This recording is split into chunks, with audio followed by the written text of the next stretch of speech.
Hello and welcome to the second episode of the Mystery Temple podcast, where we unlock the secrets of higher consciousness and expose those mysteries that have long been hidden from humanity.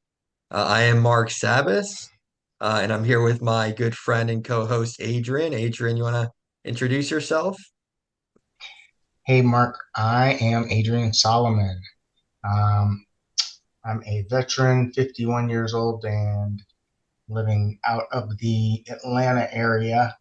Um, I'm a filmmaker and also recently in the last year joined up with Tony Rodriguez Remote Viewing Academy, which has just opened its doors and is doing really amazing uh, instruction for people who are interested in developing intuitive abilities, their intuition through practice of remote viewing techniques. So that's who Excellent. I am. Yeah. And Yeah, I and mean, we're all you trying to rediscover who we are. And on today's podcast, we have our good friend who is from the same remote viewing and meditation group as we all are. And we're very blessed to call a good friend. She is also an incredible remote viewer, as we've seen personally, and she has some incredible stories to tell along her own journey of self-discovery and activating her own unique abilities.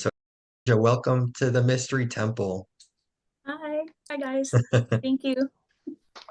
Of course, of course. We're so happy to have you on. So do you want to, so I'll give you the platform a little bit, just a chance to introduce yourself, whatever you want to say. And how did you get started on your own journey of meditation, remote viewing, interest in psychic abilities? Because this is something that I think something must have triggered each and every one of us to go along this journey and for us to be meeting now and be part of the same remote viewing group. So what was it like on your own journey of growing up? Is this something that you were always interested in, or something, or was there an event that triggered you to be interested in these topics?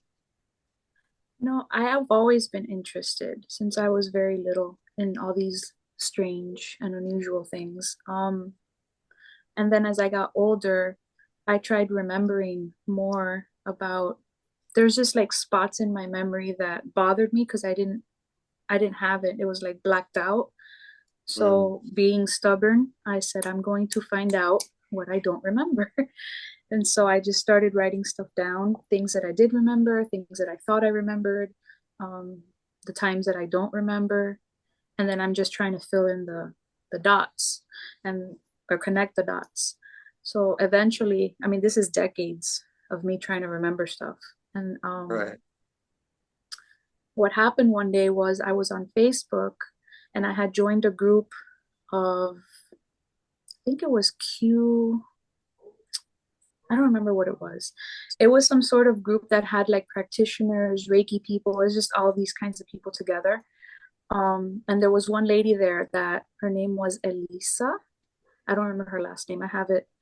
And she posted, "Oh, I'm going camping and I have time to give a free reading to anyone as long as you are the first one to post." And it was my birthday. So I was like, "Oh, it's my birthday. I would love a free reading." And then she picked me. She picked me. I was the first one. So she called me and I went through all these things, memories and blocks and stuff. And she said, "Have you ever heard of SSP?" And I had to go, Mm, "No, I don't know what that is."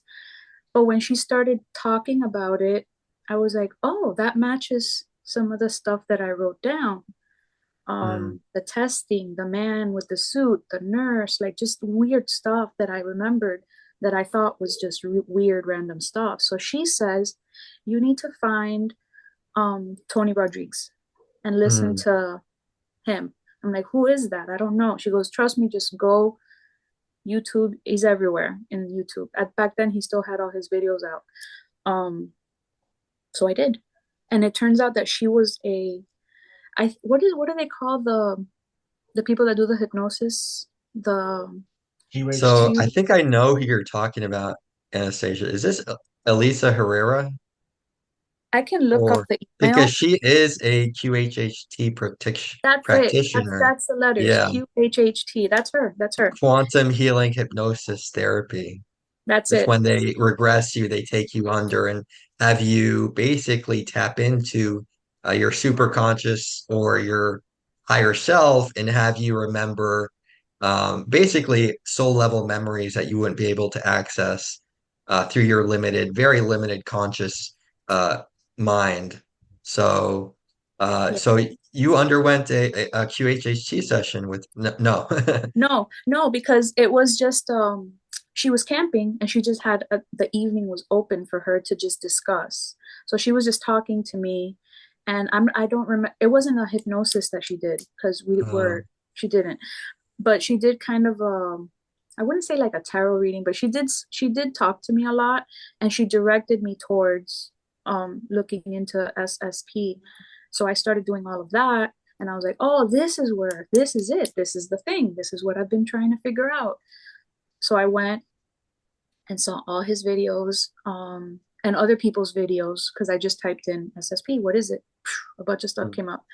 And then I somehow gathered the money and went to the conference because I felt like a pull, like I had to be there to meet this person that this lady said I had to talk to. And I'm like, I'm going Right. to meet this person. I'm going to meet this person because I think that what they did to him was the same thing that happened to me. But I'm like, how am I going to talk to this guy? Like, tons of people are there to see him. Like, who am I? Nobody. So, but I went and I met with him, took a picture, whatever. And then he had said in his presentation that he has like a group and that you can like do a Patreon and join. And I was like, oh, that's awesome. So I joined and now I do the remote viewing stuff with you guys. And I've gotten a lot more since I started doing the remote viewing and stuff. A lot more stuff came back to me. I signed up for his memory recall that he did with Jackie, Jackie Jackie Kenner. Yeah. Kenner, with Jackie Kenner, and it's a really good program. And so I have this whole journal that I just throw stuff into, and eventually I'll organize it into a timeline, like they said to do. But I keep getting more and more memories back. I've been filling in the dots, the holes in my memory. Um, Wow. I don't know like where to go with it, but I've had like visitations, I've had experiments, I've had all kinds of stuff done. I don't know if you want to go through all that. I can. Um, but it's all coming together like a big puzzle because of Right. the group and stuff. Yeah. Yeah, that's amazing. I think, feel free to go into that. I think before we do, however, it's important to lay the foundation for anyone who's listening who doesn't understand the terminology. So SSP stands for the Secret Space Program. And I'm sorry for anyone listening who believes that NASA is the top of the pinnacle, but according to recent whistleblowers, there have been um, ET crash retrieval programs dating back to the 1940s and reverse engineering programs. So what just a logical deduction, what do you think they've done with that technology? Of course, there are secret black budget programs with technology that most people cannot even fathom that are operating behind the scenes. And our good friend Tony Rodriguez, he was one of the kids who was abducted and taken basically into a parallel life to experience the SSP. He also experienced sort of a MILAB or military abduction. That he was abducted by the military and also interacted with many ETs who are kind of working behind the scenes with our military, as many people claim, on these secret programs. Um, so all this is to say that our reality is a lot larger and more magnificent and mysterious than we've been told. So and if anyone is more interested, I'd recommend Tony's book series, Colony Cavalier, which basically gives a whole rundown on the SSP, on what's truly happening in and outside of our planet, and is truly a red pill for anyone who's more interested in these secret programs that do genuinely exist just behind the public eye. So yeah, Adrian, feel free as well to take over at any point and ask any questions. But Anastasia, yeah, I was wanting to ask you what were some of the first memories that came to you? Because I assume that I know you were interested in memories that happened to you during childhood, where you were experimented on, as you were telling me off camera. Is that a good deduction that you were somehow Yeah, taken and experimented on, or they were yeah, giving you tests? Because I hear a lot about these MILAB abductions where they take the kids and they're often in the talented and gifted program. They're often very gifted kids, and they basically take them out of class and make them do these weird tests and weird experiments. yeah. The stuff that stuck with me and a goal that I want for I wanted for this podcast was not everybody has everything together. So there's people that have pictures and proof and all these things, which is so great. I hope to get there one day. But there's people like me that it's like Swiss cheese. Like there's just so many holes, and then you don't believe that what happened really happened. You might think that Right. it's made up. And through doing the group and getting my memories back and things like that, I can tell the difference now. I can tell what, because I get messages in dreams. That's how I get my stuff. Right. And I can tell now the difference what's a dream. Like, oh, there's a dinosaur chasing me with a rubber fish. That's a dream. And then experiences like this really actually happened. There's a different feeling. So if you think it happened, it probably did for Hey, anybody let me that's let me listening. jump in It, real it's quick. yeah, Um, so it seems like the Swiss cheese, let's call it the Swiss cheese technique, is fairly effective because it's used widely, right? A lot of people have gaps along with the media programming to reinforce that it's not real. It's just something you saw on TV. You're dreaming it because you saw it in this movie that we just made, right? All of the things that support this is what it supports: stopping you from the work. And the work is what you identified in his course with the memory course of, hey, I'm missing something. Let me figure out what the fuck it is. Hello. You don't even wonder past, hmm, interesting. Coincidentally, that reminds me of a memory. I'm going to call it a memory. Reminds me of a dream because I don't have access to labeling it anything real. Um, reminds me of a dream. Um, and what I'm wondering is,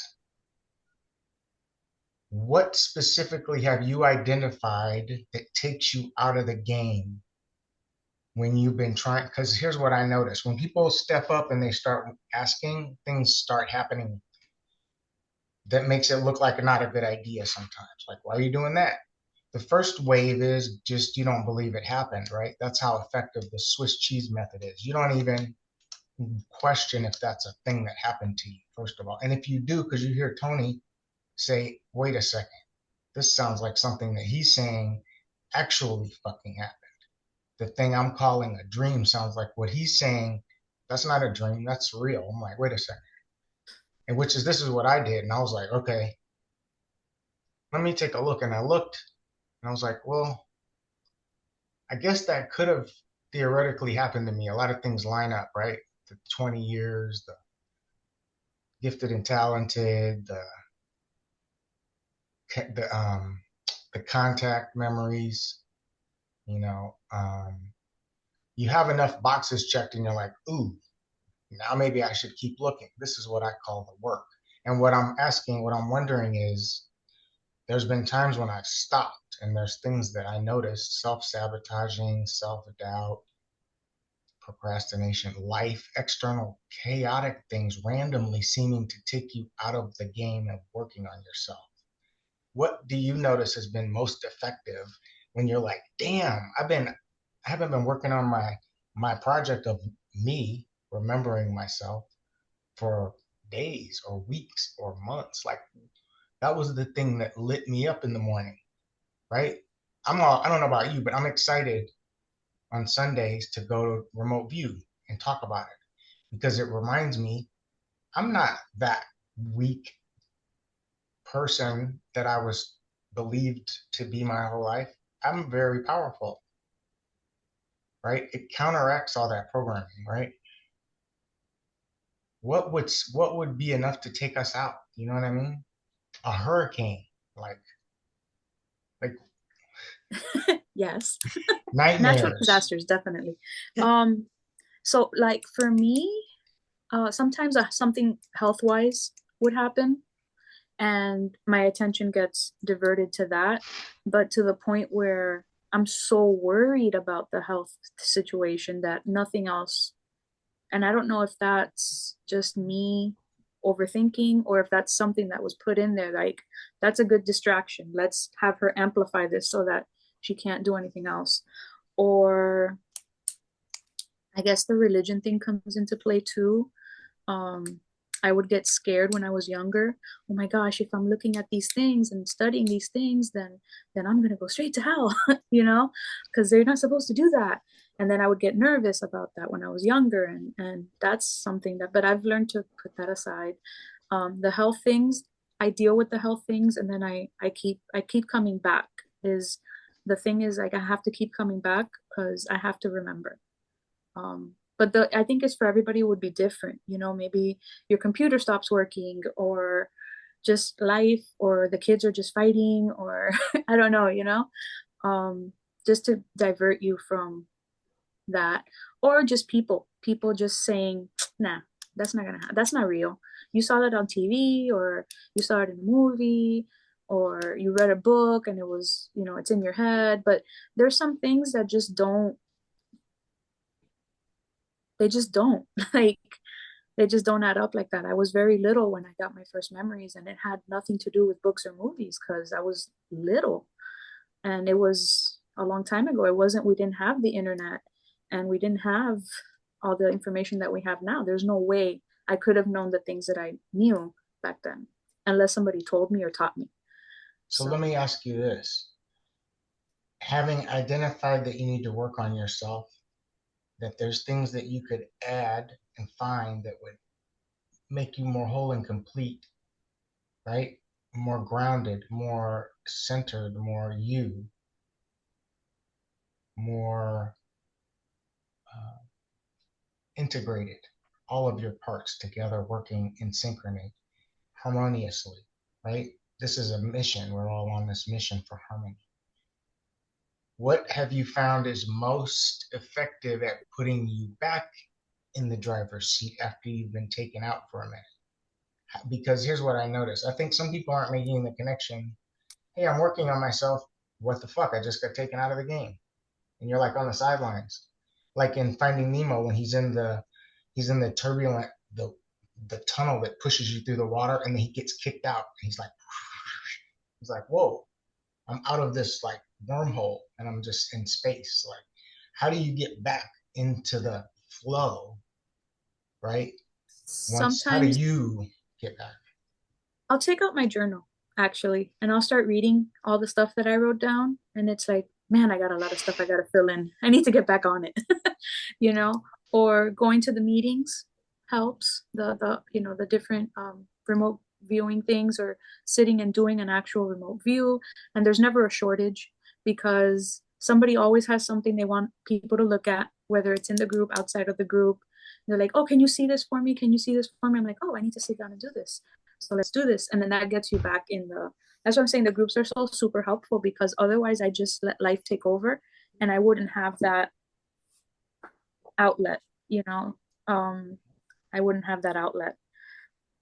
I've seen snippets of his journal, and they're truly compelling. And you're definitely on a mission to figure out like what happened to you and rediscover who you truly are. It's definitely a mind fuck, excuse my language, to think that you might have a whole life of yours, or perhaps years on alternate timelines, and never mind previous lifetimes that you just cannot remember because we're just on this tiny little frequency band of the conscious mind, and there's so much going on and kind of on a higher level, or maybe on a parallel timeline level that we're just not consciously aware of. So we're trying to rediscover basically who we truly are and what actually happened to us and the magnificent beings that we truly are. And practices such as meditation and remote viewing, they help to us to tap into our super consciousness, our higher selves, and reactivate basically our soul level memories and help us remember who we truly are and our unique gifts, which is wonderful. It kind of expands the frequency band. I like to think of that analogy. But Anastasia, you were talking about the basically the Swiss cheese effect of you were starting to get small memories, perhaps little Yeah. spots in your memory, and just I would assume it's very disjointed at first, but what you're trying to do with your journal Hmm. and with So meditation is trying to um, get a clearer picture. So I would yeah, I would just be a little bit interested in just elaborating on the sure. types of memories that first came to you and are still coming to you, Yeah, uh, sure. and So your they're process not of putting them like together. they're not gonna Yeah, match too much, but yeah. I'm trying. So I do remember where I lived as a little kid, the wall to my um mom's bedroom, because we shared a bedroom, the wall to the bedroom that led outside disappeared. And I always thought there's no way that that could have happened. But now I'm like, yeah, that happened. It disappeared. I went outside. There was a ship. I drew it in the journal. Huge, massive lights, very bright. Now remember, I was 6. So everything looks massive when you're 6. Maybe it wasn't that big in Right. real life, but like when you visit your old elementary school, everything looks like little. And when you were there, everything looked Yeah. big. So to me, the perspective was it was a huge ship. And I remember getting higher, going in, and then it was higher, and I could see the house. So that's one memory I had. And then I remember being brought back. Mm. Um, the wall disappeared again. I went into my room, wall came back, and I just went to bed. And that's Let it. me jump in real quick. Do you think that what do you feel uh in your heart? Do you feel like this was sort of a MILAB or a military abduction, or do you think this was sort of your star family or coming to check So in on you? Do you think it was benevolent or malevolent, in other words? I Um, felt so first I didn't know until I joined like the groups and stuff what a MILAB was. I had no clue. So I always thought, oh, I got abducted by aliens because that's what they do, right. you know? Um, I didn't feel, if I think about it, I don't feel like good or bad about it, that particular memory. It was Mhm. just like I had something to do and I went and did it and then I came back. That's what it felt like. Mm. I needed you to do this thing, come with us. We're done doing the thing, now you're back. That's it. That's what I felt. It was very neutral. Nothing, stars and brightness and happiness, but also not, terrible, negative, not that experience. Other ones are different. Um, that was around 5 or 6 years old, I think. I think. Right. Because I remember the place we lived at, and I only lived there till I was 10. And I was really little. So it had to be under 10 that I had that experience. The testing happened at school. It was for GATE, the gifted and talented thing. Um, they took me into a room. There was a man with a suit, and he gave me all these tests. The weird part was it was very dark. I don't remember what he looked like. Like I can't see his face at all. And there was a nurse there, which I thought was very, very strange. I don't know why there was a nurse there. And I remember because she was dressed like the old-fashioned nurses. So she had the little hat with the cross, and she was dressed all in white, and she had the tights, like the old school. She wasn't wearing scrubs. She was wearing one of those old-fashioned um, nurses' outfits. And I just remember getting stuck on one of the tests, and I was very mad at myself for doing that. I was really upset because I couldn't do it. And he said, it's okay. We'll just move on to the next one. It's these little red and white blocks, and you had to like make a shape with it. And I just couldn't. I don't know why. And that's what stuck with me for that. Then I remember that they told my mom they wanted me to skip a grade. and they Mm, wanted to put me in a gifted and a special program and skip a grade. And she's like, well, no, we're not going to do that because when I entered the school, I was supposed to be in a different grade. I had already done the work for kindergarten, but I was too young. So they didn't let me go into first grade. They put me back in kindergarten. When I got tested, which was either in kinder or in first, I don't remember, they said, well, she needs to skip a grade. She's like, well, you're not going to do that now. She's already got all her friends. She's already settled. No, forget it. So I was mad. I wanted to be in gifted. I wanted to, and I was like, man, I don't remember if I was in it or not. mm, But I remember that some kids left to do something and came back and I was left out. And I thought, no, but I was in the program. I know I was in the program because I was doing work that other people didn't do by myself. So something happened there. I don't know if it's like a memory thing that makes me think I wasn't in it, but I was in it. Because I also remember sitting in the back of my classroom in third grade doing something. The class was doing something else and they were mad at me because I didn't have to do what they were doing. And the teacher's like, leave her alone. She has her own assignment. mm. I have no clue. And I got into an argument with a kid about Planet X. Now, that stuck with me. I wrote it in my journal. He's like, there's no such thing as Planet X. And I'm like, yes, there is. There is such a thing as Planet X. So I started thinking, I'm like, let me look it up. And yeah, they were talking about Planet X in the 80s and the 70s, but these were professors that were talking about it. It wasn't like on the news or in magazines or anything like that. Certainly not something a 7-year-old would be reading. So how did I know about that? Right. Little things like that, Mm, I write down. Like that's a mhm. very strange argument to have when you're 7, you know? Yeah. And I was mad because I'm like, I know what I know, and you're wrong, and I'm right, and that's it. Because the man told me. And Wow. then Yeah. I have that memory wipe of I remember all my teachers except a certain grade, which was like about the year that I was tested. So I'm like, you know what? I need to go to this school because everything revolves around this school. I had recurring nightmares with this school of things chasing me. And when I look it up, it's related to trauma and things like that, the dream interpretations. So it took me maybe 4 or 5 years, but I went back. I finally got an appointment this year and I went back. And I kept saying, I have to go to the library. I have to go to the library. I have to go to the library. They took me up to where the library was. It's storage now. And I walk in and I'm like, no, this is not the room.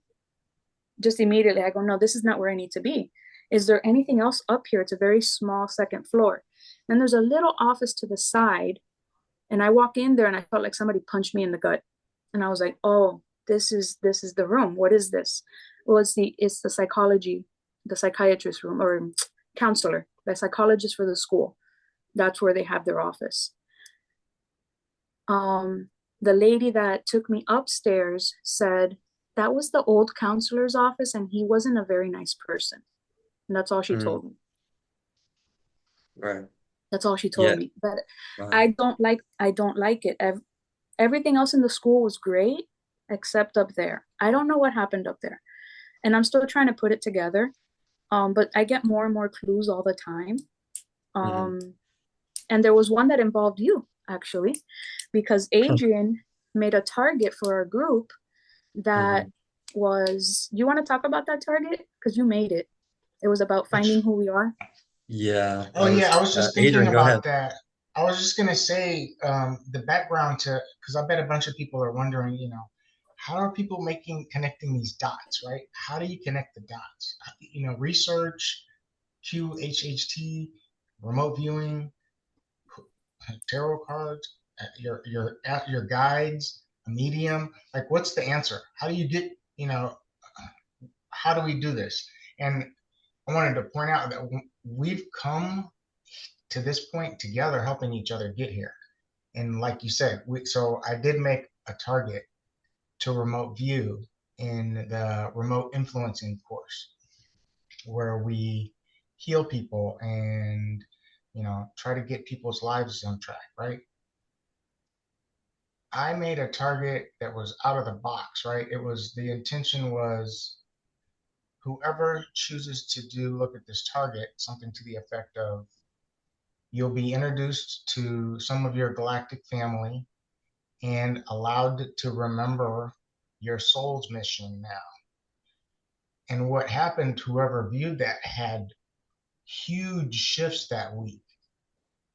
I made it and I just sat back and watched. And people came to me with, like, what do I do with this? And I'm like, well, that's the answer to what the target was. These are your galactic guides, and this is you on your soul's path. That's what you saw in your remote viewing. And it's needs to be unpacked by you because that terminology and that language was for you, right? So that was the target. And we've not been doing in there looking at locations. I've been intentionally connecting to spirit and asking for assistance with creating meaningful, impactful targets that allow people to get activated in a way that supports them, not what I think their activation should look like. It's like whatever works for you, right? If you are interested and it works for you, like an invitation even. Not like I'm doing this to you, right? Anyway, that was the setup for how you got here, and immediately you got connected to the location and had an opening, an invitation from the universe to go there physically and look. Mm-hmm. While you were doing that, this is a side note about me, but I also got activated and found my tag program, a picture online of my classroom and the two-way mirror that people watched us in the classroom through, and an article about it, and that it was part of the education program at the university, that our school was on the grounds of a university. We were in the middle of a university and we were a testing site for educators so they could come observe us. Anyway, Yep. that's what I got from you. So, like, not only is how we got here important, but helping each other keep moving forward. Because you even look, me making the target, you looking, you finding that, me hearing about it and finding my thing. It's like, Mm-hmm. boom, it's like dominoes. Yeah. And how it Mark relates also to Mark, looked too. because it does relate to Mark, was I had been on this train of finding this out, my memories and everything like that. So when I did that target, and we didn't know, for the viewers, we didn't know what the target was. We just got a number and then we view it. I kept getting rooms, testing, gifted, trauma. And then I looked at the target number and I kept getting images in my head about testing, MK Ultra type stuff, all that kind of stuff. And I'm like, nah, that's not right, because I'm focused on that in my journey. Let me focus on this target. So I put everything out of my mind and I did it again and I got the same images. And then the next time I wrote, it got in my head what Mark wrote about. So I wrote it down. I didn't know exactly what you wrote about, but I know you wrote about something. And I put it in big letters in my target. And then when I showed the group and I showed Adrian, I'm like, what did Mark write about? Because it kept telling me that whatever is in my memories, it's what Mark wrote about. And then they told me, and I was like, oh, so Mark, if you want to tell them what you wrote about. Yeah, that's incredible. Yeah, for anyone who doesn't know, we do the remote viewing procedure totally blind. So all we get is a randomly generated 6 or 8 digit number. Everything is filtered or comes from our super conscious or subspace mind or higher self, whatever you want to call it, that part of us that's connected to everything in time and space. So our conscious mind doesn't interfere at all. So that's what makes it even more compelling. So I wrote, my book is called The Monarchs. And for anyone who knows about this, monarch programming is an offshoot of MK Ultra, which the CIA has since publicly disclosed, basically mind control experiments. And in my book, the main character, Samuel Helen, he is a MILAB, like straight up a military abduction. It does heavily reference, the MILAB scenario and the MK Ultra stuff. Um, it starts off with him and other very gifted new youth at a military facility where they're being tested for their psychic abilities. They each have these extraordinary psychic abilities. They do electroshock experiments on them. They Adrian, what you were saying, they actually watch through like a two-way one-way mirror as well, which is kind of interesting. And an interesting tidbit too is that Samuel does not remember the experiment that happened to him in the first chapter. It's replaced by screen memories. So many people who've experienced this also talk about screen memories, how they could literally insert a fake memory in your head. Oh, maybe we went on this fun field trip, when in reality, you were in some sort of MILAB, or they were doing tests and experiments on you. So again, like the technology that they have in these black budget programs is just almost incomprehensible to our conscious minds. They have the power to even take you out and temporarily displace you.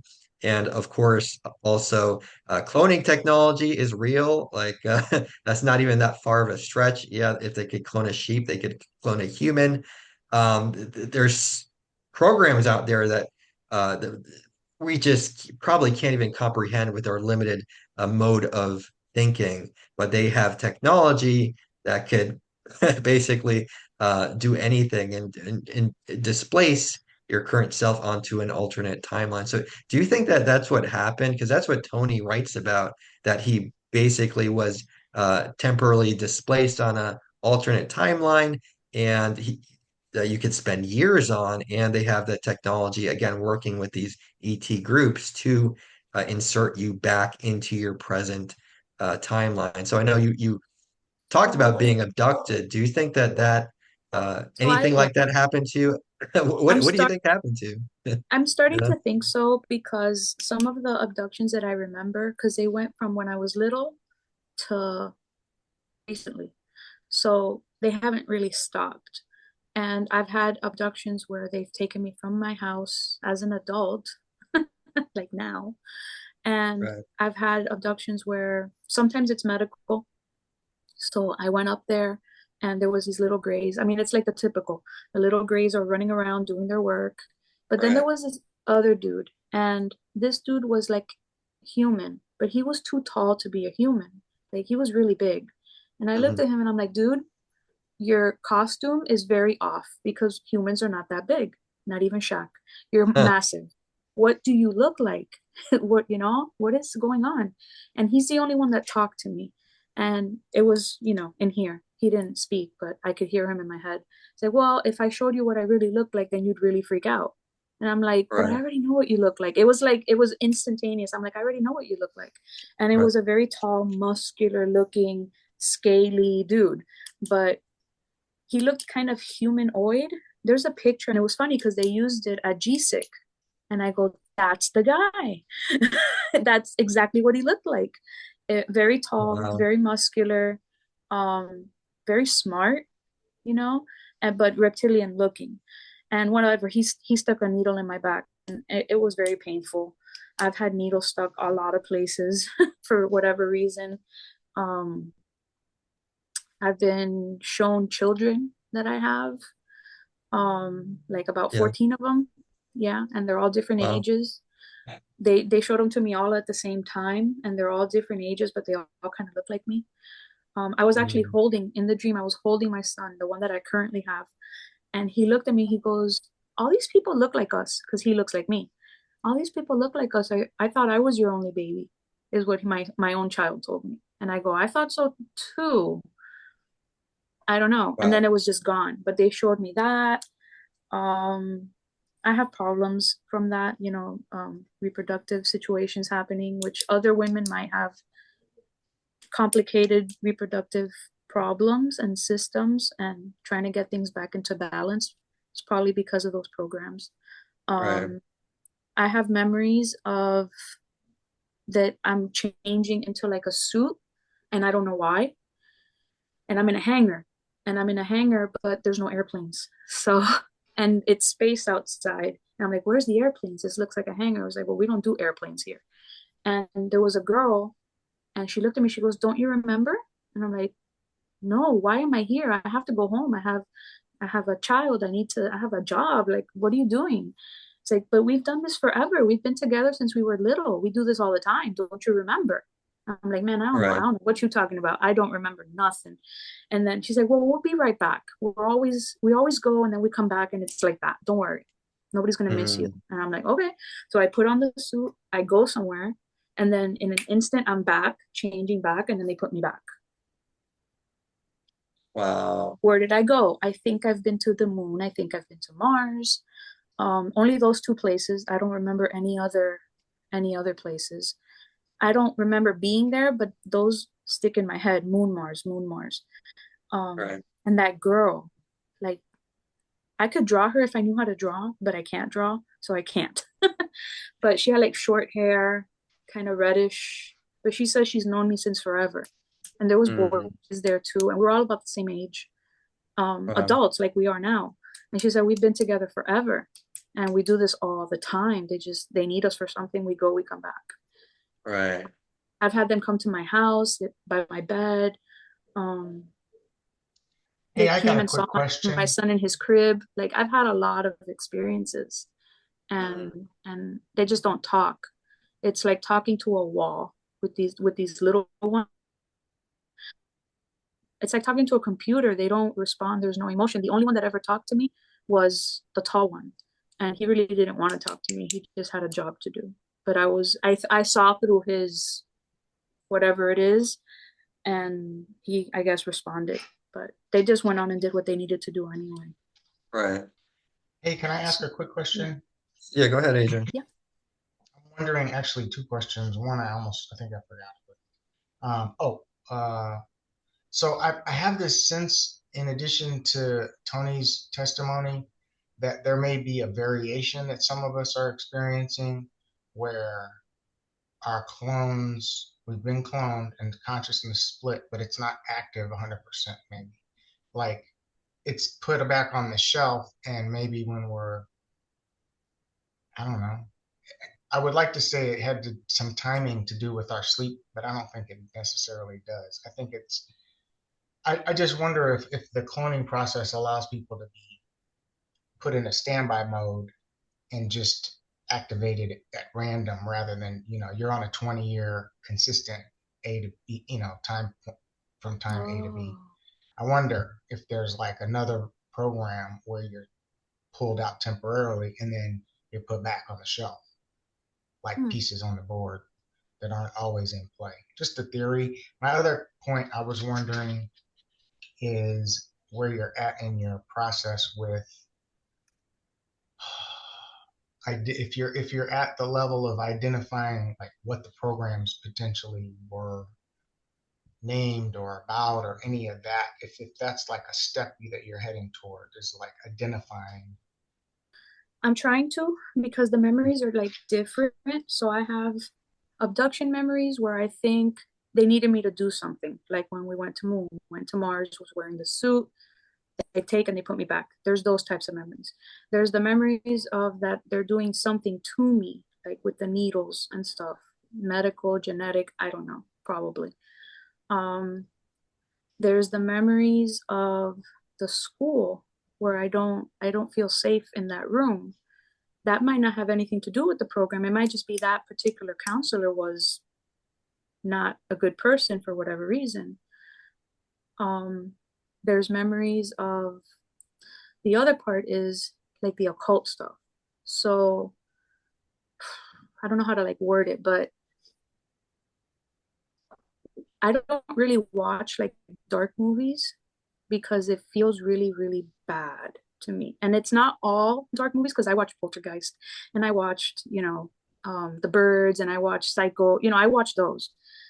But when it has to do with like little kids doing stuff, that Yeah. makes me very, very, very anxious, very, very nervous.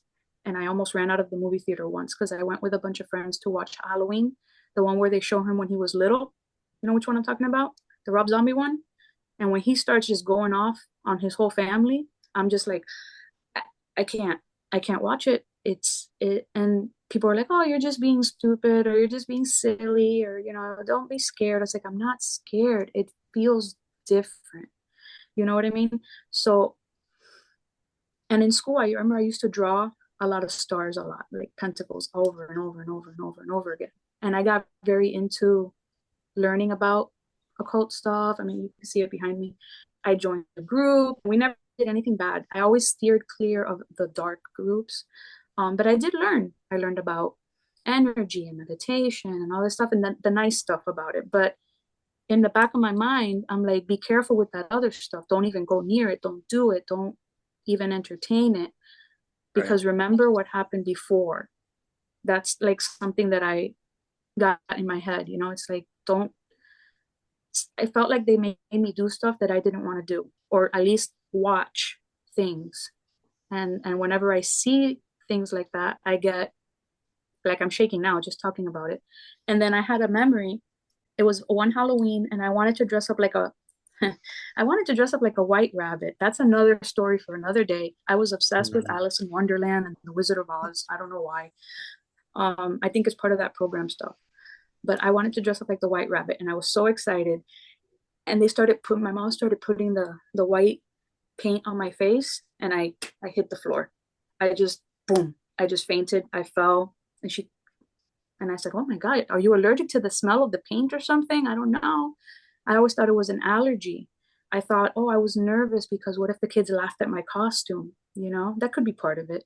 But Veronica was like, sometimes in those SRA rituals, they put stuff on the kids' faces, and you could have had some kind of a flashback, and that's why you just passed out. And I passed out for a while. Yeah. Wow. So, If I could jump in real quick, so I actually was dressed up as a white rabbit too stop, for stop, Halloween when I was stop. a kid.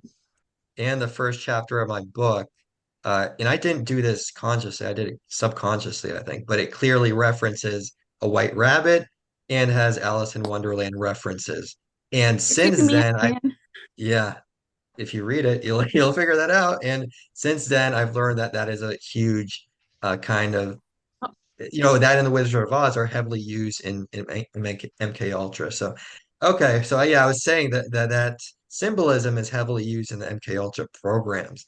So, the very fact that you're getting triggered, you might have weird phobias, like um, you're so interested in these topics in first of all, and you feel like you have a mission to uncover what happened to you, is the very evidence that that this stuff happened to you. And I would, those memories you're describing, those dreams, those are more than dreams because oftentimes they come when we're asleep. They come when we're as dreams, quote unquote dreams, but they might have a different quality to them and Yes. they're actually It feels memories. They different. could be a past life or parallel lifetime memories, um, as you were describing. And also, clearly you were in the hybrid program, like you were saying before. You have hybridized children. That isn't anything particularly new. I think many of us are part of these programs, and we're just not aware of it on a conscious level. Human DNA is very coveted, according to many whistleblowers,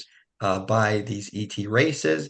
Might sound far out, but it's true. The hybrid program has been talked about for decades. Dr. John Mack, to give some credibility, he was um, one of the leaders of the Harvard Medical School. He was a Harvard professor. He investigated dozens and dozens of cases of women who were part of the program, and they remembered being taken on board ship and seeing their hybrid uh, sons and daughters. I know people personally who have also seen this, by the way, and nurturing. They were made to nurture their hybrid sons and daughters, uh, perhaps because they need the nurture of a mother, and they were taken back. So it definitely does sound that happened to you. Dr. John Mack, by the way, fortunately, he got hit by a truck late one night, probably because he was uncovering too much truth, and so he passed away. But there's been many researchers who talk about the hybrid program. So that could be potentially just one program out of many that you and many others are involved with, unfortunately. And there's a Yeah. reason why you feel so strongly the way you do about something happening to you in your elementary school and wanting to uncover those memories. So I think just subconsciously, just like you Yeah. knew about Planet X. Yeah. Um, so. Yeah, I mean, Yeah. feel free to expound on that. I mean, I just think the Um, the thing with I the Alice in would say, Wonderland in my book is yeah. also really interesting. My mom told me that I would rent that movie back when you rented videotapes. I would rent that movie every single week. I was watching it. I know the I was entire obsessed with it too. I was obsessed with it too. obsessed with Alice in Yeah, Wonderland, obsessed. And Wizard of Oz, but not the original one. right. I mean, the original one I liked it a lot, and the red shoes was always like, if I look at them for a long time, I'm just kind of like, ooh, that's so pretty. It's very strange. But the second one, the one with Farouza Balk, the one where Mm, she returns to Oz. If you've ever seen that one, you should watch it.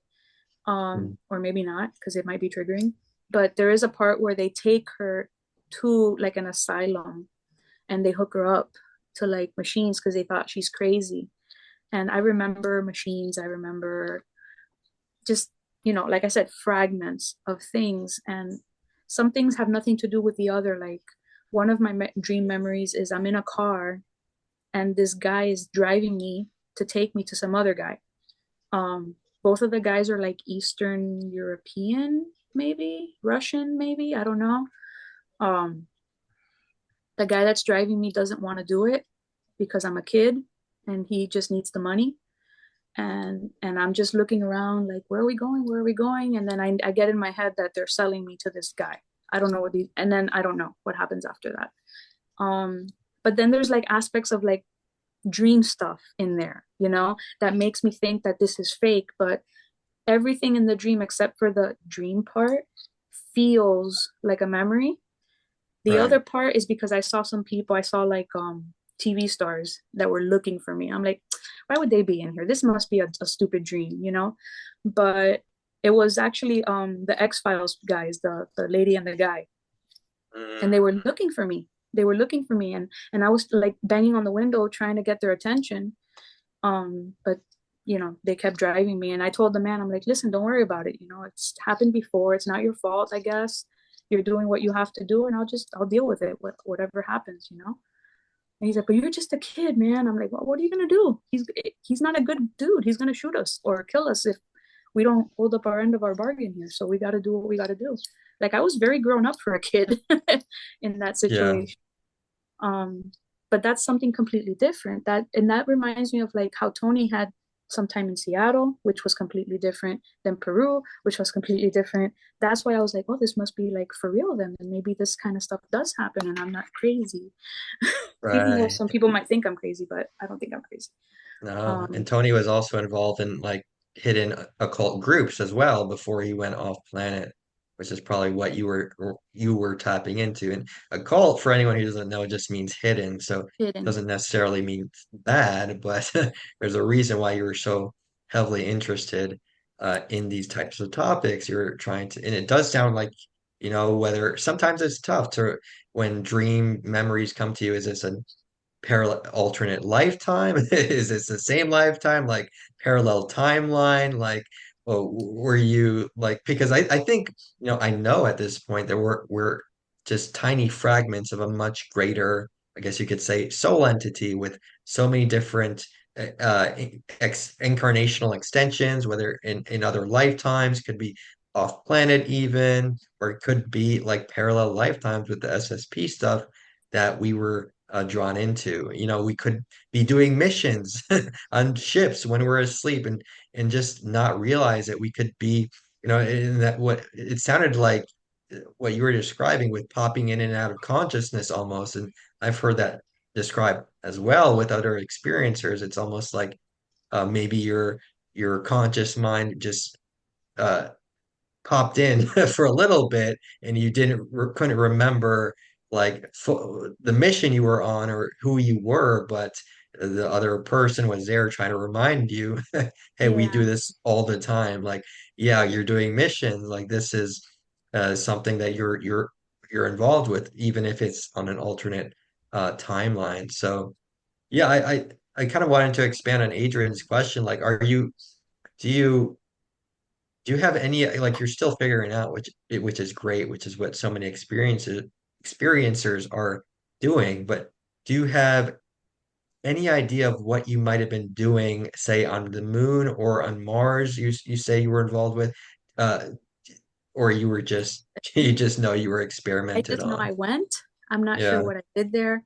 What I've been doing, and it's not conventional, it's not scientific at all, but I have a Hmm. friend that I met when I was in my occult groups, and we're still friends to this day. She's a very gifted reader. She's very good at what she does. She reads cards, she's intuitive, she's a channel, she does all these things. When I get a memory, she's agreed to read for me to see if it's a dream or if it's an experience. And she's very Hmm. neutral. Sometimes she'll be like, no, that's not, you didn't feel that was really a dream, did you? I'm like, well, no, not, I mean, that, yeah, that one felt like a dream, but I wanted to make sure. She's like, yeah, that one was just a dream that had nothing to do with anything. Sometimes she'll be like, no, this one really happened. This is a real one. Write this one down. Um, and through doing that, I've been able to, I can tell. So now I don't ask her as much. I can tell now which ones are real because I can tell the feelings Right. there. Little Hmm. things like when I found the mark behind my ear. I mean, I took a picture of it. I would love to send it to you. It's like a triangle like this behind my ear. And I asked her, she's like, yeah, yeah, that's something they did to you. There was something there. They took it out. There was a problem with it. It's not there anymore. That's why you can barely see the scar.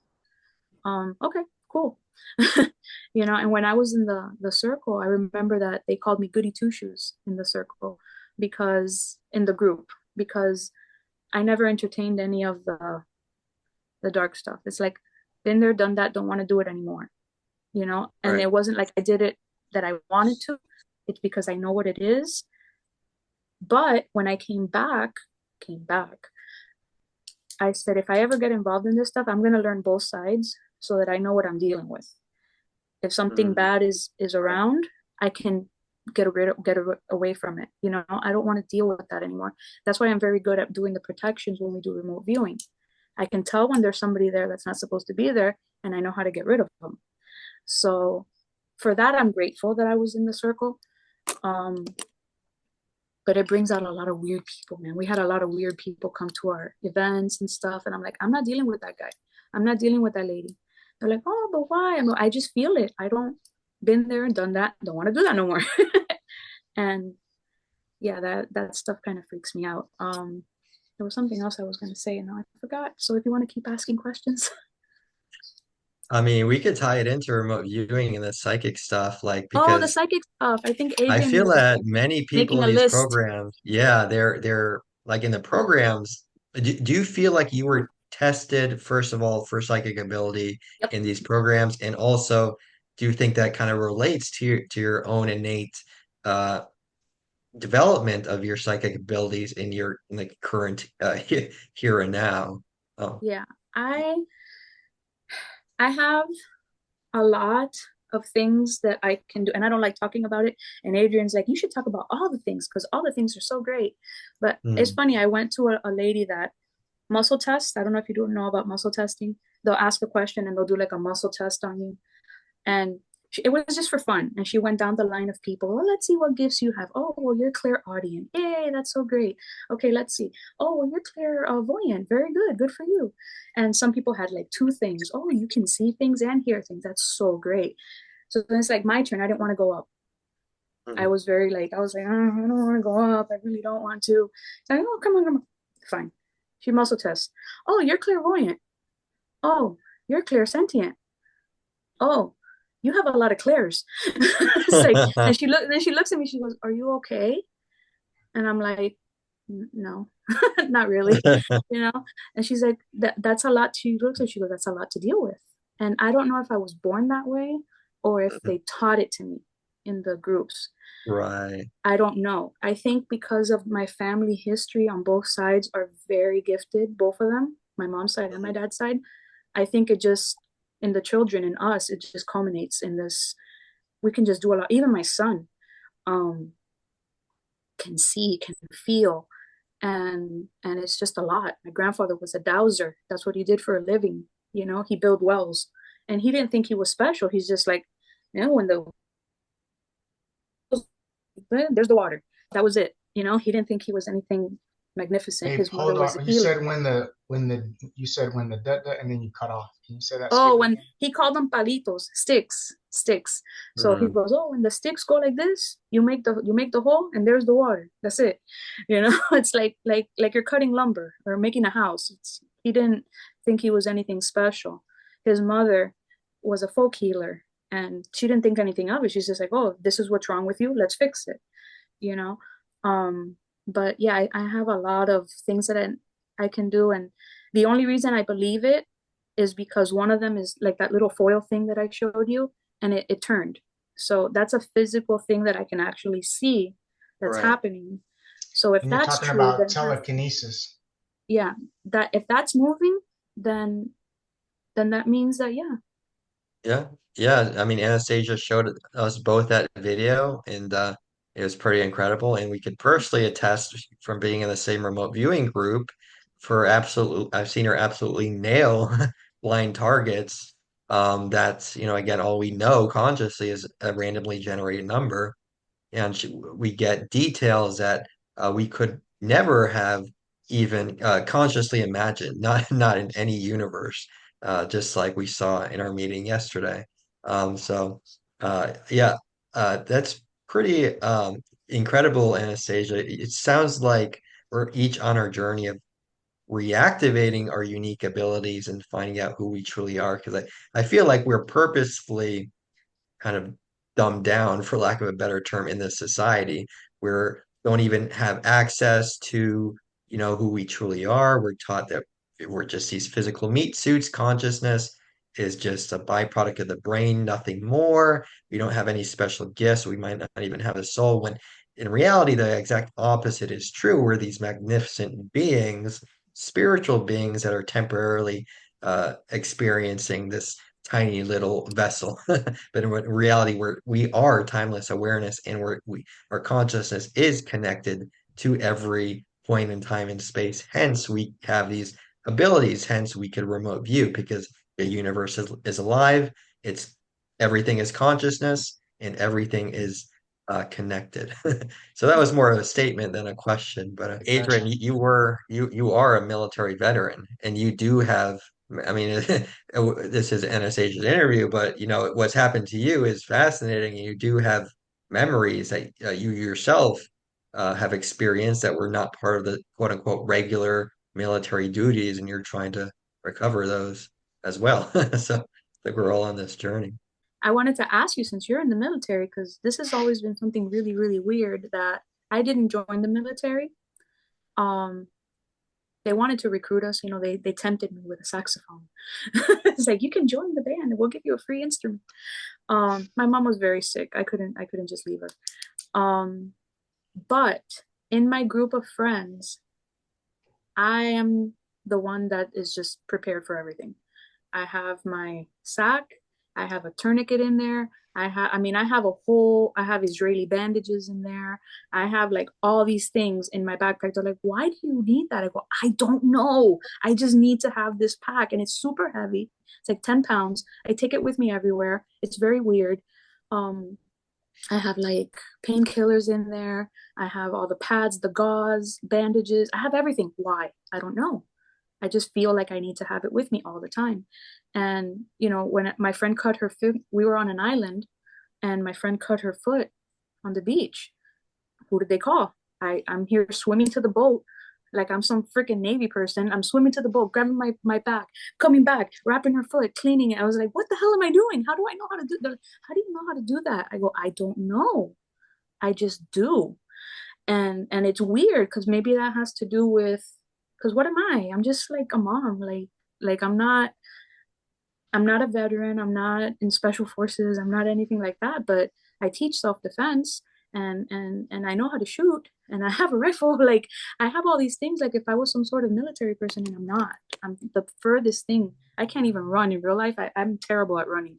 But I ran that day when she needed me to wrap up her foot. I ran all the way to the boat. I swam over there, came back, wrapped her up, sent her to the urgent care. And it's just really weird that that has to be something because normal people don't do that unless again I'm just nuts. I don't know, but most girls have a No, nice little bag that they carry with them, and I have this freaking military.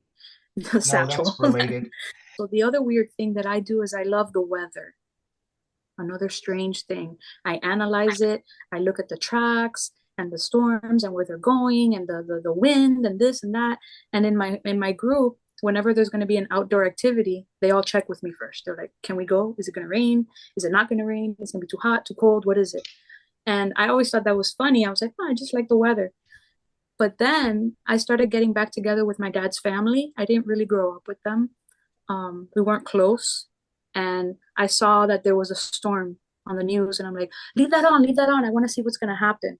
And then I heard my grandmother, my dad go, "Oh God, another one." I'm like, "Another one what?" He's like, "Your uncle and your grandmother, his mother and his brother are like weather fanatics. They will sit there and analyze the story." And then we were sitting there. I'm like, "Wait, you like the weather?" "Oh, I love the weather. I watch the weather all the time." And like, but not just watch the weather. Like we're sitting there analyzing the storms and wait, I think it's going this way. I think it's going that way. Um, and we're really into it. And I wonder if there's like a genetic thing with that because remember Adrian had told me that the reptilians like targeted my family for some reason. So maybe they're all, and my uncle's seen spaceships too. He just doesn't really talk about it. And it's just interesting that it might be like a genetic thing because how would I know they like the weather? I never really grew up with them. I had no clue. But they're obsessed with it just like I am. Yeah, That is she's talking about interesting. a remote viewing I did on her, and I saw her family being uh, connected to abduction stuff like 100 years ago. I wouldn't be surprised. It runs in families. Lots of this stuff, Yeah, psychic abilities, and the abduction cases as well. It often runs in families. And yeah, speaking of that, there was a kind of before the interview, we brought up cases of you seeing spirits. So did I get that Yeah. right? What spirits have you seen? Were they connected to your family? So it's not, I've never really been a seer. Like that's not what I can of every once in a while. I feel things more. So if there's something in the right. room, I can feel it here in this area, and I'll be like, "Oh, there's something here." But I never really know who it is. I think it's just anybody. Because if you're somebody like that, spirits just come to you. So I've seen spirits at my grandmother's house that I didn't know who they were. Um, Right. I've just seen. I saw, and now I talked to my friend about it, and she's like, I think what I'm seeing is people are channels. There's lots of people that are channels, Yeah. and a spirit that maybe wants to get my attention will go into or attach to somebody that I'm looking at, and I'm looking at the person, and it looks like somebody else. And that's happened to me twice already.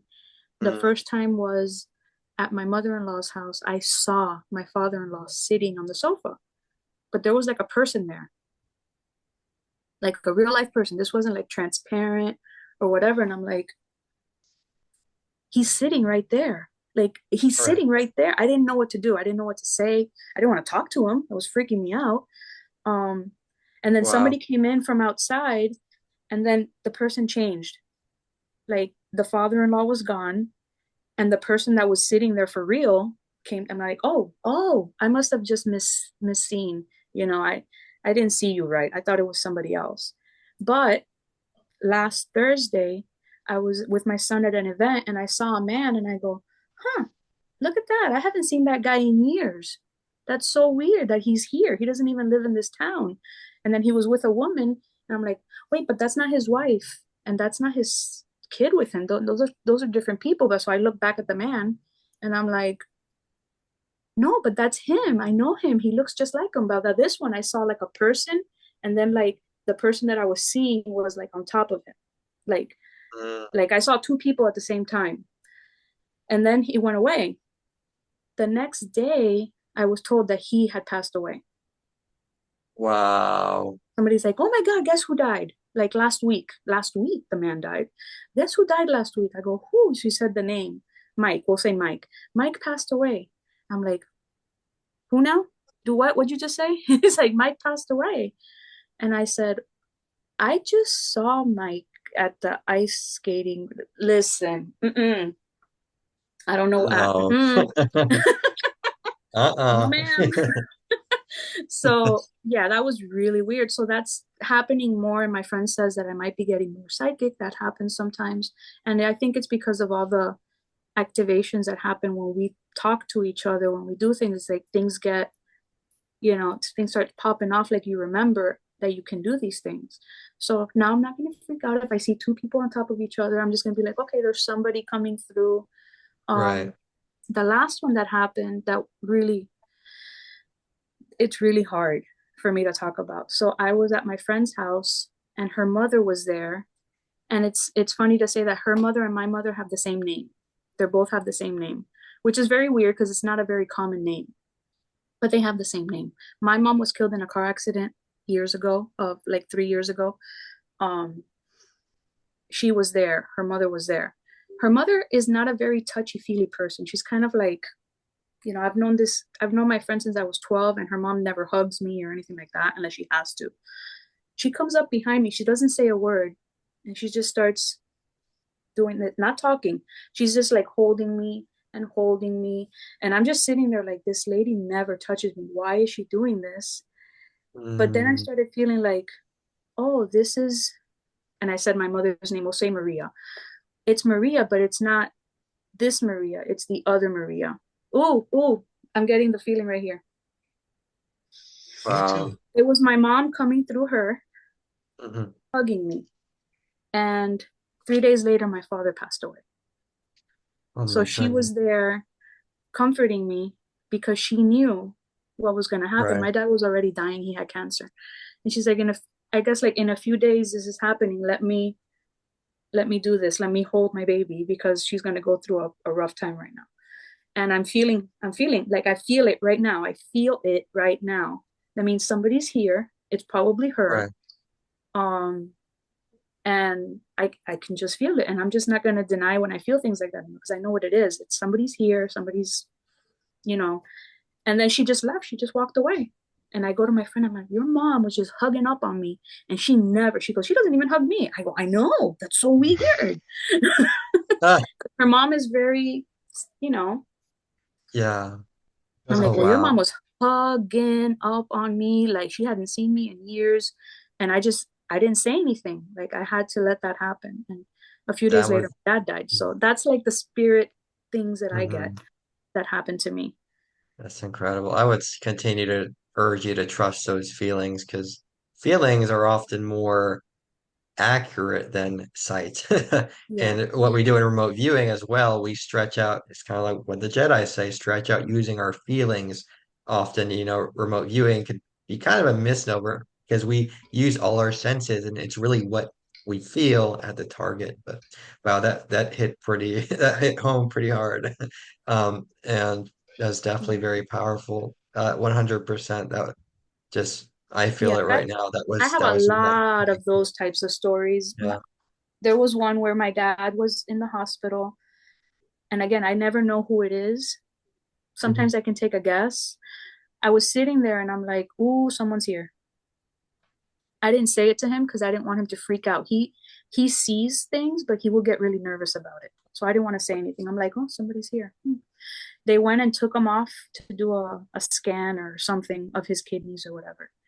And I told my stepmother who was there, I go, somebody's here, or somebody was here. They're not here anymore. There was somebody here and now they're gone. I don't know who it is. When my dad comes back, he's like, I have to say something, but I didn't want to say it in front of me. So he waited till I left and he told my stepmother, he goes, I saw I saw her mom. She was with me in the scans. So Wow. my dad Yeah, saw my mom right. trying to make him not be nervous for his scans or whatever because he would get nervous. And she's like, you know what? Your daughter felt her, but she didn't know who it was. So you both were, he saw her and I felt her.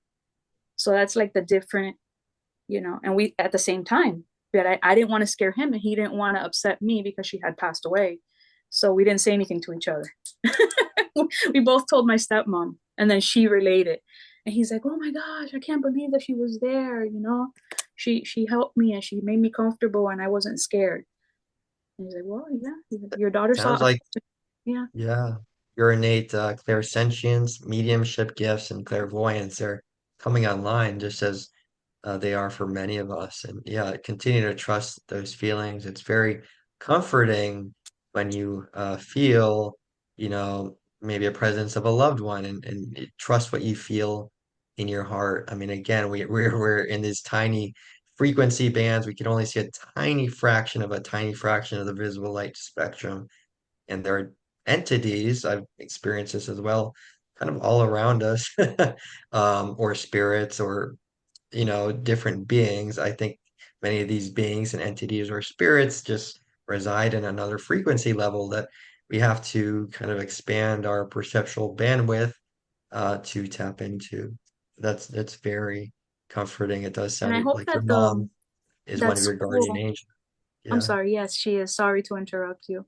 it's I okay. hope that the school that you're working with, I would love to see them teach the kids to trust because it would be so much easier as an adult if I was taught to just, oh, this is what's happening to you. So like my child, since he was little, I have a video of him where my mom's asking him to say things. They when they're little and they're learning how to talk. Oh, say your mom's name, say your dad's name. What's your name? What does the cow say? Things like that.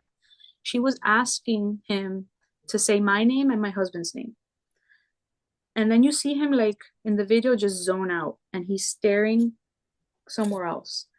And where he's staring is where I keep the pictures of all the people that have passed away. My grandparents, things like that. He looks and then he just kind of zones out and he goes, "Hi, abuelo." Ah, Abuelo is grandfather. So yeah, he's like, "Hi, abuelito. grandpa. Hi, grandpa. Mhm. Hi." And he keeps saying, "Grandpa, abuelo, abuelo, hi, abuelo, hi, abuelo." And my mom's trying to get him back on track here, and he's just like just hi, hi, abuelo, and then he just comes back, and then he comes back to what he's doing. So they can see stuff, and if we would nurture it more, I think it would be. The day that Yeah, I saw this guy that passed away, he was feeling something. So I said, he's like, "What's going on? What am I feeling?" And I explained to him, I go, "I think you're feeling what I was seeing, and that's right. okay. That's not scary."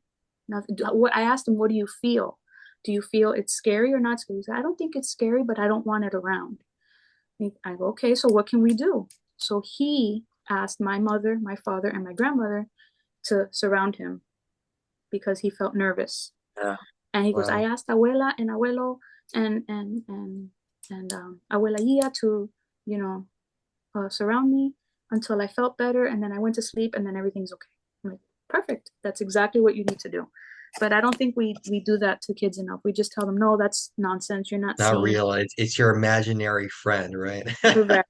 Which Yeah. is, in my opinion, that's absolutely absurd. No, No, kids are I never seeing, had an imaginary yeah, friend. kids are seeing outside of or that what adults normally see because they don't have those limiting belief systems that hold back your consciousness. And yeah, that's what we're Exactly. striving to do. At the Aramis Creative Learning Center, which I mentor for, like maybe a couple classes a month.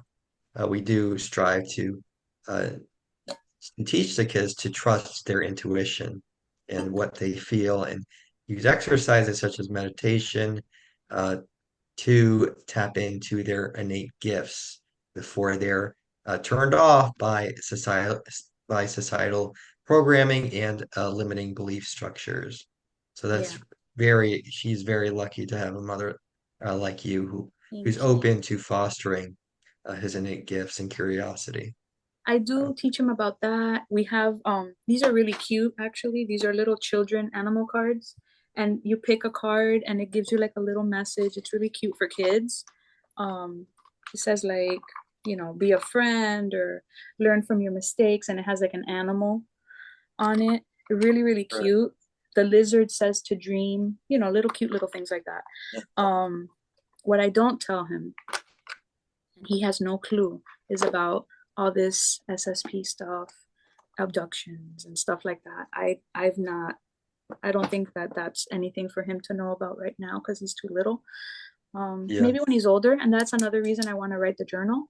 And everybody should write a journal, even if it makes right. no sense. Just write stuff down, because later when they're bigger, you can explain, look, this is what's going on with me. And maybe there's something here that you resonate with, maybe something that he doesn't tell me because he's scared. Who knows? The same thing with these videos. Like, I find that when I listen to other people's things, it might be a 2 hour video, but there's this one sentence that's like, I remember that too in the whole 2 hours. And then that is just helpful. So maybe in the all this time that we've been talking, something you said triggered somebody, or something Adrian said, or one of my stories helped somebody. So that's what I wanted from this. I wanted to like help other people, because that's how I'm getting my stuff back, is by listening to other people and seeing like there's no way that we all have the same thing. Like the white rabbit. Like, Right. what are the odds that we both dressed up like white rabbits for Halloween? That's It's crazy. synchronicity. Synchronicity is all, and it's important to follow that, follow your inner guidance and follow synchronicity. So I Follow do the book. believe, our higher selves or even our alternate versions of ourselves, whatever you want to call it, they're guiding us in this here and now lifetime for us to meet and for us to have these synchronistic Mm-hmm. coincidences, so to speak, to help us to reactivate and remember who we truly are, as well as, also turn on our latent psychic abilities and spiritual capabilities, which we're seeing right now in the remote viewing group. And I'm very thankful. I was also guided to join that group, and I'm very thankful that I did, because that is personally, that is also turning on my clairvoyance and clairsentience. And it's really an absolute, and I experienced this yesterday. It's really, uh, it's one thing to talk about how consciousness is universal, everything is connected, psychic abilities exist. It's another thing to directly experience it and get direct hits on a blind target that you couldn't have known otherwise. And it's Ooh, very liberating and very validating. And we've all three of us have seen that personally, and we're going to continue to uh, to reactivate our latent gifts, because we are powerful spiritual beings that our consciousness exists beyond this current space-time matrix, you could say. yeah. So yeah, this has been absolutely fascinating. Everything that we talked about, it's very uh, not only fascinating, but it's activating, I could say. And I hope that there are people who listen to this who are activated by these conversations, and who might discard with certain limiting belief structures that they previously carried, um, to uh, discover or rediscover their own innate gifts and who they truly are. So, Adrian, do you have anything you want to ask or anything you want to say before we start to wrap up?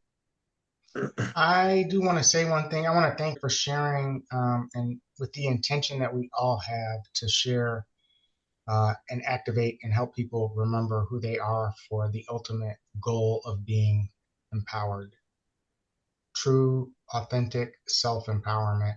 And I really want to acknowledge all three of us for getting over the hump and being on the downward slide of what happens after you stop doubting the whole experience that you've had. I think we've all hit this point where we stopped wondering if and started figuring out what happened. Not if. The if part, I feel like you hit a peak in your discovery, in your path, and you don't have to do that to yourself anymore. You don't have to disempower yourself with wondering if this happened to me. You can just figure out, you know, at your own pace, integrate what did happen in a Right. in a healthy way. So I just want to acknowledge all of us for being, on the other side of the doubting. So good job. Yeah. Acceptance is key. That is the first key, to accept that what happened to you is real. And from then on, you could start to remember. But continue to trust your intuition. For to Adrian, to anyone listening, trust that intuition, trust that inner voice, trust your heart, and that will lead you to places that your mind could not have even imagined. And it will also help to activate your innate capabilities. and memories and your soul level memories. So, is there anything you want to wrap up with or say? One last thing. Yeah. One last thing, because, why not? Why not? I have a memory, and I asked Adrian about it because I thought it was him, of I was little, maybe 6, and I was in a line of kids in somewhere. I don't know if it was a ship or whatever, but there was a lot of kids there. And we were in a line, and something was going to happen, but I didn't know what was going to happen. We were just ready to go. And then another group walked by. This was boys. And it was a group of boys in a line that were about maybe 6 years older than me, 6, 7 years older than me. I would say if I was elementary age, they were like middle school age. And one of the boys turned to me, locked eyes with me, and was really sad. Like, I know what's going to happen. I wish I could stop it, but if I get out of line, I'm going to get messed up. And he Wow. just kept looking like very sad. He didn't want whatever was going to happen, but he kept going. But I felt empathy from that person. I have no idea who it is. So if that memory activates anybody, it would be somebody right now that is probably 50, 51, maybe around that age, in that area. Um, because I'm younger than that. So around there. And I just want to say thank you to the boy, whoever it is, because at least they were empathetic, and they're not, like, I remember you. So I hope that maybe you remember me. I don't know. Or Yeah. us. I'm like, Adrian, was that you? And we asked, and it said no. We asked we asked everything, and it said no, it wasn't Adrian. I'm like, oh darn. That would have been cool. So Well, I don't know Tony who and it was. others, yeah, sorry to interrupt, but Tony and others have also spoken of meeting people in this here and now lifetime who were in the programs, uh, who he was in the programs with, in sort of the alternate timeline that he was taken to. So I think we're all, again, trust synchronicity. We're all being guided to Yeah, meet. And as yeah, hard as it is to maybe go through these programs, I do think that maybe on a higher level, our souls have uh, signed up for it in advance to go through these experiences so that we now expose the existence of these secret programs to humanity. And I think it's in the process of being exposed, and we should continue to speak um, the truth that we know, and that will help to uh, activate a massive awakening for the human race. And that comes with awakening to the fact that, of course, we aren't alone in the universe. Of course, we have a galactic family, galactic brothers and sisters who are just waiting for us to wake up and remember who we truly are. Because we, as human beings, and as spiritual beings, on top of that, are very powerful creative entities. We're extremely powerful and gifted beings, but I think we're led to believe that we're not, and that's the greatest trick that has ever been yeah, played on us. Yeah. yeah. Because if they knew, Yeah. if we knew what we could do, it'd be over. Yeah. Game over. Game Game over. over. This I was think so that's, cool. Yay. yeah. Is there anything you wanted to say to wrap up with? Or, I mean, this was amazing. Just trust you what you feel. Um, if it's a real memory, it's different. You don't forget it. It sticks with you for years. And there's a lot of emotion that comes with it. So if that's something that happened that you think, oh, that's just so weird, but you still thinking about it 27 years later, it probably happened. So write it down. Yeah. Write it down. Right. Yeah. Yeah. Trust what comes, trust your intuition. That's a great message to end on. So, yeah, I think we could wrap up now. This has been absolutely fascinating. Adrian, is there anything you wanted to say to conclude? Or I would just no? say we'll put the link to Tony's recall course that's helped us so far, a lot of Yeah. us, in Yeah. the description if anybody's interested in that resource. And thank you. You're Thank awesome. Come back you. again and share more where you're at. Yeah, Yeah, thank you so much. I'm Yeah. supposed to go back to the school. Um, I wanted to do it before the kids were there because I don't want to have all that energy there. So, but whatever appointment they give me, I'll take it. And I know where I need to go now, so I'm gonna just go into that room and see if I feel anything and just be more focused. Because before I didn't really know where to go, and maybe I'll get something back. Um, and we'll see, if where the clues take me. Feel free to Yeah. also let me know when you go, and I'll just power you, you know, Oh, piggyback and power oh, you I up. forgot to tell them. You drew the room that I was in. Yeah, I did. Yeah, we're pretty connected. Yeah, Yeah, yeah. she's Yeah. like, I was like, let me do a reading, and I just auto drew the room and the guy and the whole thing. She's like, yep, that's it. There's the window. That's There's where the I am. I'm door. standing right there. Yep, There's that's the where I was. floor, the checkerboard floor. Yep, Everything. He and drew the whole yep, room. It was weird. That the window where it was, everything. yeah.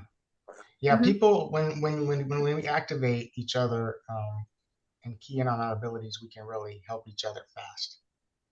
It's mind blowing what we've done. I mean, we talk about it like it's every day because we do it all the time, but it's really we didn't have access to it like this before. It's really amazing. So And don't be thanks surprised we start again. texting you, Mark. I mean, there's a reason why we're all connected right now, why the three of us are talking right now. Let's just say that we're all being led by our higher selves, maybe our alternate versions of ourselves to meet and to have these conversations to activate each other. And we're all in a process, a journey of rediscovery and self-realization and activation. So just amazing, Cool. amazing. Next level conversation we just had. And It's for so those awesome. who understood any of this, which I hope the listeners have, whoever is listening, whoever got to this point, thank you so much for tuning in. And we hope that this has activated you, has opened your mind, opened your consciousness to next level, so to speak, and helped you to unlock your own unique spiritual capabilities. And at the very least, help you to realize that you are a powerful spiritual being, an eternal being. So what is there to fear? Never forget that. And thank you so much for coming Thank on the you, show. guys. This was awesome. Hey, if you guys would just close this portal with me and take a deep breath and thank Spirit for bringing us together and allowing this awesome union. And I love you guys. Love you Love too. you too. Bye.